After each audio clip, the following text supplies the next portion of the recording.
30 വയസ്സ് കഴിഞ്ഞാൽ സ്ത്രീകൾ പൊതുവേ പറയുന്നൊരു കംപ്ലൈൻ്റ് ആണ്, ഡോക്ടറെ ഗ്യാസ് വല്ലാതെ പ്രയാസപ്പെടുത്തുന്നുണ്ട്, അല്ലെങ്കിൽ രാവിലെ പല്ല് തേക്കുന്ന സമയത്ത് തന്നെ എന്ത് ബ്രഷ് തട്ടുമ്പോൾ തന്നെ ഛർദ്ദിക്കാൻ വരിക, വോമിറ്റിംഗ് ടെൻഡൻസി കൂടുതലായിട്ട് വരിക, അതേപോലെ തന്നെ നല്ല ക്ഷീണം, പ്രത്യേകിച്ച് രാവിലെ ബെഡ് നിന്ന് അങ്ങോട്ട് പൊന്തിയില്ല, എന്തെങ്കിലും വീട്ടിലത്തെ വർക്കുകൾ ചെയ്യണമല്ലോ, കുട്ടികളെ സ്കൂളിൽ പറഞ്ഞയക്കണം, അല്ലെങ്കിൽ ഭർത്താവിന് കാര്യങ്ങൾ ചെയ്യണമല്ലോ എന്നുള്ള ഒരു ഉദ്ദേശം കൊണ്ട് മാത്രം എണീറ്റ് പോവുക. കാരണം അത്രത്തോളം ക്ഷീണം നല്ല രീതിയിൽ സ്ത്രീകളിൽ എന്ത് ചെയ്യും ബാധിക്കുന്നുണ്ടായിരിക്കും. അതേപോലെ തന്നെ പ്രത്യേകിച്ച് വൈകുന്നേര സമയങ്ങളിൽ ഒരു 3 മണി 4 മണി ആകുമ്പോൾ തന്നെ എന്ത് ചെയ്യും ആളുടെ എനർജിയൊക്കെ പോയിട്ട് എവിടെയെങ്കിലും ഒരു സ്ഥലം കിട്ടിയിട്ട് നേരെ ചാഞ്ഞ് ഉറങ്ങിപ്പോകുന്ന നല്ല ക്ഷീണം പിടിച്ച ഒരു അവസ്ഥ പലപ്പോഴും പല ആളുകൾക്ക് ഉണ്ടാകാറുണ്ട്. ഇത് പല മെഡിസിൻ കഴിക്കും, പല വിറ്റാമിൻ ടാബ്ലറ്റുകൾ എടുക്കും, പക്ഷേ എന്ത് ചെയ്യില്ല, ഇത് പൂർണ്ണമായിട്ട് മാറില്ല എന്നുള്ളതാണ്. അപ്പോൾ ഇന്ന് നമ്മളൊരു ഡിസ്കസ് ചെയ്യാൻ പോകുന്നത് എന്തുകൊണ്ടാണ് ഇങ്ങനെ ഒരു 30-40 വയസ്സാകുന്ന സമയത്ത് സ്ത്രീകൾ ഇങ്ങനെ പെട്ടെന്ന് ക്ഷീണിച്ചു പോകുന്നത്, അല്ലെങ്കിൽ ഇങ്ങനെ ഒരു ക്ഷീണം കൂടുതൽ വരാനുള്ള റീസൺ എന്താണ്, അതെങ്ങനെ നമുക്കത് മാനേജ് ചെയ്യാം. ഈ വിറ്റാമിൻ ഗുളികൾ കഴിക്കുന്നുണ്ട്, അല്ലെങ്കിൽ മറ്റു പല മെഡിസിൻസ് എടുക്കുന്നുണ്ട്, പക്ഷെ അത് പൂർണ്ണമായിട്ട് മാറുന്നില്ല. അപ്പോൾ നമുക്കിത് വീട്ടിൽ നിന്ന് തന്നെ നമ്മുടെ ലൈഫ് സ്റ്റൈൽ മാനേജ് ചെയ്തിട്ട് എങ്ങനെ നമുക്കത് എന്ത് ചെയ്യും മുന്നോട്ട് കൊണ്ടുപോകാതിനെ കുറിച്ചിട്ടാണ് ഇന്ന് നമ്മൾ ഡിസ്കസ് ചെയ്യാൻ പോകുന്നത്. എൻ്റെ പേര് doctor Siraj, medical officer, QNB hospital, Koduvally.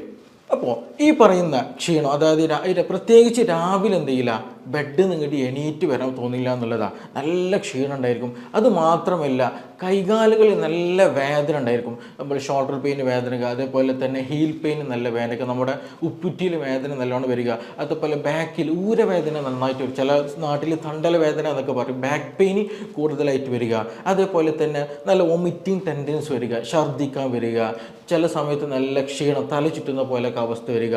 ഇതിൻ്റെയൊക്കെ ഒരു പ്രധാന റീസൺ എന്ന് പറയുന്നത് പലപ്പോഴും നമ്മൾ പല ടെസ്റ്റുകളൊക്കെ ചെയ്യും, പക്ഷേ മിക്കപ്പോഴും നമ്മൾ ഈ പറയുന്നതിൽ മെഡിസിൻ ഒക്കെ കഴിച്ചാൽ മാറുകയൊക്കെ ചെയ്യും, പക്ഷേ ഇത് വീണ്ടും റിക്കറൻ്റ് ആയിട്ട് വരാനൊരു പ്രധാന റീസൺ എന്ന് പറയുന്നത് സ്ത്രീകളിൽ ഉണ്ടാകുന്ന യൂറിനറി ട്രാക്ട് ഇൻഫെക്ഷനാണ്. ഞാനിത് പറയും, ഇതെനിക്കറിയാമല്ലോ, ഇത് ഇങ്ങനെ തന്നെയാണല്ലോ, ഇത് വലിയ സംഭവമൊന്നും ഇല്ലാന്ന് നിങ്ങൾക്ക് തോന്നുന്നുണ്ടായിരിക്കും. പക്ഷേ മിക്ക ആളുകളും ഇത് അവഗണിക്കുമ്പോൾ ഇത് ലാസ്റ്റ് സ്റ്റേജിലേക്ക് എത്തിക്കഴിഞ്ഞിട്ടുണ്ടെങ്കിൽ നല്ല സിവിയർ ആയിട്ടുള്ള ഇൻഫെക്ഷനിലേക്ക് എത്തും, ഇമ്മ്യൂണിറ്റി നല്ല രീതിയിൽ വീക്കായി പോകും, മറ്റു പല ബുദ്ധിമുട്ടുകളിലേക്ക് നമ്മൾ നയിക്കും എന്നുള്ളതാണ്. പലരും ഇതെന്തെയില്ല, മൈൻഡാക്കില്ല, അല്ലെങ്കിൽ ഡോക്ടർ എനിക്കത് ഇടയ്ക്കിടയ്ക്ക് വന്നു പോകുന്ന സംഗതിയാണ്, അല്ലെങ്കിൽ എനിക്കത് പ്രശ്നമില്ല, വെള്ളം കുടിച്ചാൽ മാറുന്ന സംഗതിയാണ്, അങ്ങനെ ഒരു നെഗ്ലക്റ്റിംഗ് ടെൻഡൻസി പലപ്പോഴും കാണാറുണ്ട് എന്നുള്ളതാണ്. പക്ഷേ നമ്മൾ ഇതിൽ നിന്ന് മനസ്സിലാക്കേണ്ടത് UTI എന്ന് പറയുന്നത് നമ്മുടെ ശരീരത്തിൽ അഡിക്കേറ്റഡ് ആയിട്ട് എപ്പോഴും ഇൻഫെക്ഷൻ വരുന്നുണ്ടെങ്കിൽ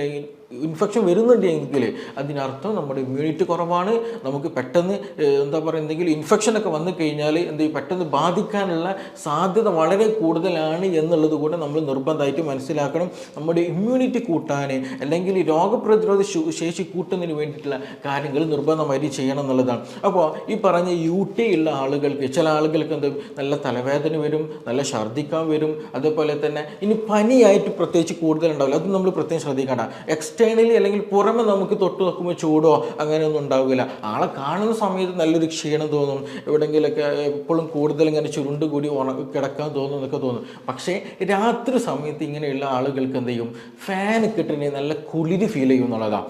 ഫാൻ കിട്ടണമെങ്കിൽ പെട്ടെന്ന് എന്ത് ചെയ്യും, മൂടിപ്പോയിച്ച് കിടക്കാൻ തോന്നുക, അല്ലെങ്കിൽ ഫാൻ ഇടുമ്പോൾ തന്നെ എന്ത് ചെയ്യും, പെട്ടെന്ന് ഓഫാക്കണം എന്നുള്ളൊരു ടെൻഡൻസി ആ ആളുകൾക്ക് ഉണ്ടാകും എന്നുള്ളതാണ്.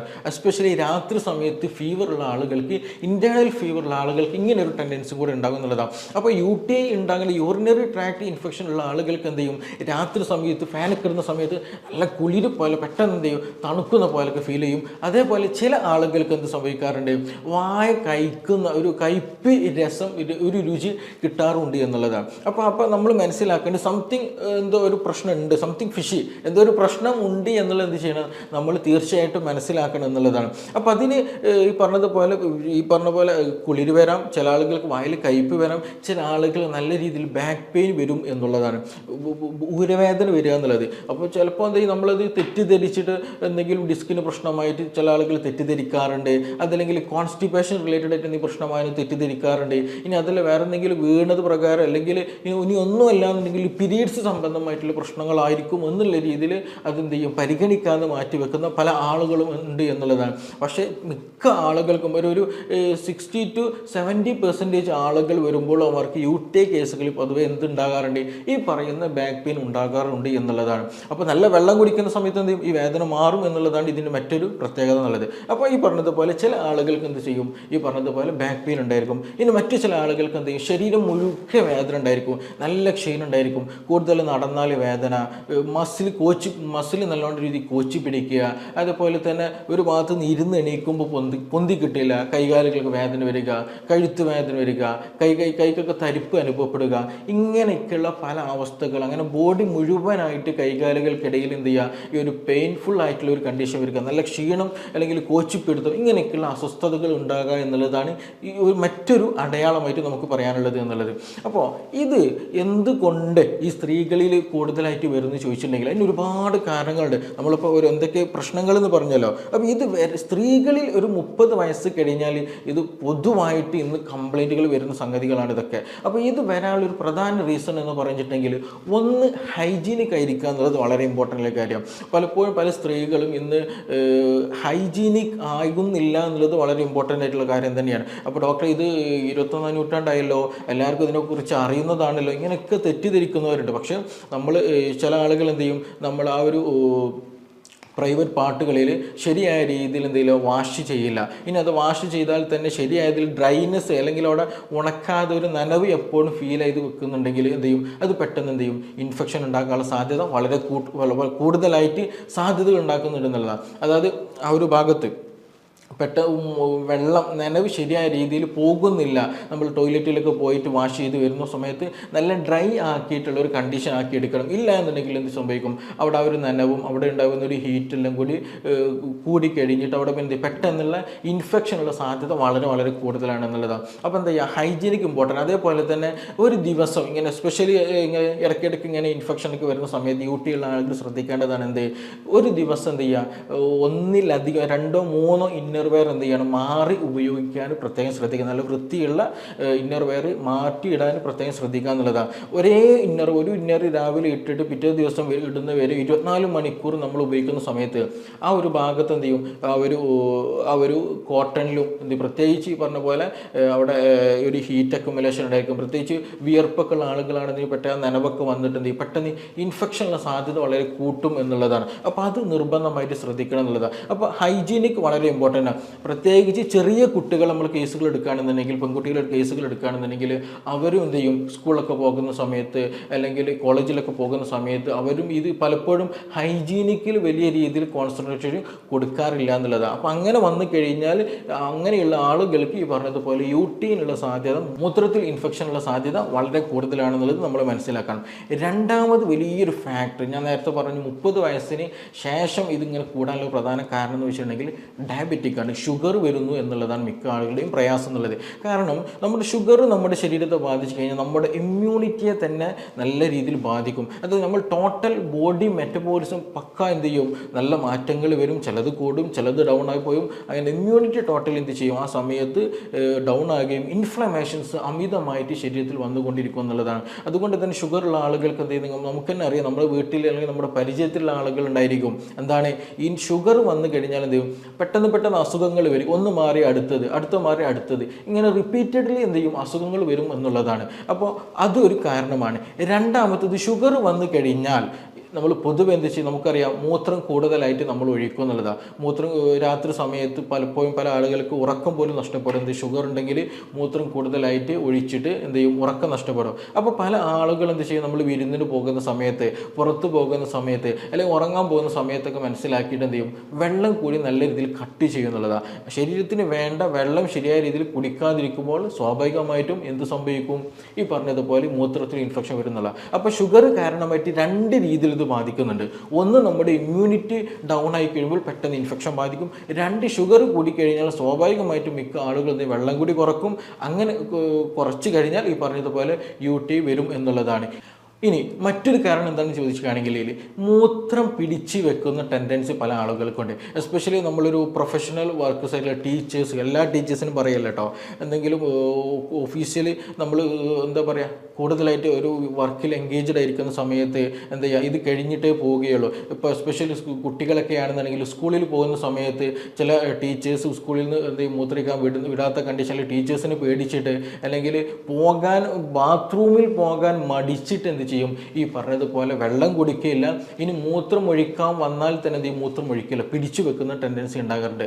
അതും ഈ പറഞ്ഞതുപോലെ നമ്മുടെ UTI ഉണ്ടാക്കാനുള്ള സാധ്യത കൂട്ടുന്നതാണ്.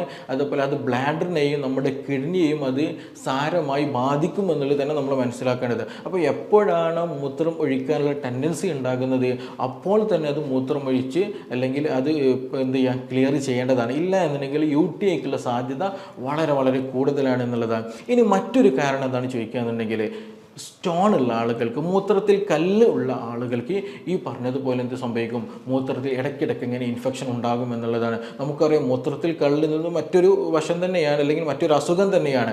അപ്പോൾ ഈ മൂത്രത്തിൽ കല്ല് വരുന്ന റിസൺ ചെയ്യുകയാണെന്നുണ്ടെങ്കിലും എന്താണ്, വെള്ളം കൂടി കുറഞ്ഞാലാണ് ഈ കല്ലും വരുന്നത്. നമ്മുടെ ശരീരത്തിൽ ഒരു നമുക്കറിയാം 75% അല്ലെങ്കിൽ നിയറസ്റ്റ് ആയിട്ട് എന്തുണ്ട്, അത്രത്തോളം വെള്ളം ഉണ്ട് എന്നുള്ളതാണ്. കാരണം അപ്പോൾ ആ ഒരു വെള്ളത്തിൻ്റെ എമൗണ്ടിൽ മാറ്റങ്ങൾ വന്നു കഴിഞ്ഞാൽ എന്ത് ചെയ്യും, നമ്മുടെ ശരീരത്തിൽ ഉണ്ടാകുന്ന സോൾട്ടുകൾ അക്യുമുലേറ്റ് ചെയ്തിട്ട് എന്ത് ചെയ്യും, ഈ പറഞ്ഞ സ്റ്റോണുകളായിട്ട് മാറും എന്നുള്ളതാണ്. സിമ്പിളായിട്ട് പറയുകയാണെങ്കിൽ നമ്മുടെ യൂറിക് ആസിഡ് സ്റ്റോൺ എന്ന് പറയുന്നത്, അത് യൂറിക് ആസിഡ് എന്നുള്ളത് നമ്മുടെ ശരീരത്തിൽ ഉണ്ടാകുന്ന ഒരു ബൈ പ്രൊഡക്റ്റ് ആണ്, അല്ലെങ്കിൽ വേസ്റ്റ് മെറ്റീരിയലാണ്. അപ്പോൾ അത് പൊതുവേ എല്ലാവരുടെ ശരീരത്തിൽ എന്ത് ചെയ്യും, ഈ പറയുന്നതുപോലെ മൂത്രത്തിലൂടെ റിമൂവ് ചെയ്യും എന്നുള്ളതാണ്. അപ്പോൾ ഇനി അഥവാ വെള്ളം കൂടി കുറഞ്ഞ ഒരാൾ അല്ലെങ്കിൽ യൂറിക് ആസിഡ് ശരീരത്തിൽ കൂടുതലായിട്ട് ഉൽപ്പാദിപ്പിക്കപ്പെടുന്ന ആളുകളെ സംബന്ധിച്ചിടത്തോളം എന്ത് ചെയ്യും, ഈ യൂറിക് ആസിഡ് അക്യുമുലേറ്റ് ചെയ്തിട്ട് അത് പിന്നെ എന്ത് ചെയ്യും, സംശീകരിച്ചിട്ട് അത് ചെറിയ രൂപത്തിലെ കല്ലുകളായിട്ട് മാറും എന്നുള്ളതാണ്. അപ്പോൾ അങ്ങനെ യൂറിക് ആസിഡ് എന്ത് ചെയ്യും, അത് സ്റ്റോൺ ആയിട്ട് മാറും. അത് വെള്ളത്തിൻ്റെ എമൗണ്ട് നമ്മുടെ ശരീരത്തിൽ കുറഞ്ഞു കഴിഞ്ഞാൽ പിന്നീട് എന്ത് ചെയ്യും, അവിടെ